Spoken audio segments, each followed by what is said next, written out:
سلام آقا. ببخشید من تا از این پارتمان نداشتم، خواستم ببینم موضوع باتون نیست. من بدون اجازه به وسایل کس دست بزنه. نیرو کجاست؟ رفتن خرید. خب تو رو خدا به خانم چیزی نگیرم. پیمانکاری من از این کار تو بدتره. متوجهی؟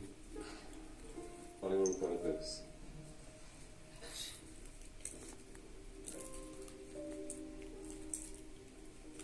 آقا میگه تخت بگو اما رک بگو. آقا امیر را تو عالم بچگی خود میز آقا رو برداشته بود. من هاشا میگم آقا که فهمید بهش گفت دروغ از همه رقم دزدی بدتره. دزدای دیگه مال آدم میبرن، اما دروغگو حق و حقیقت رو میداشت.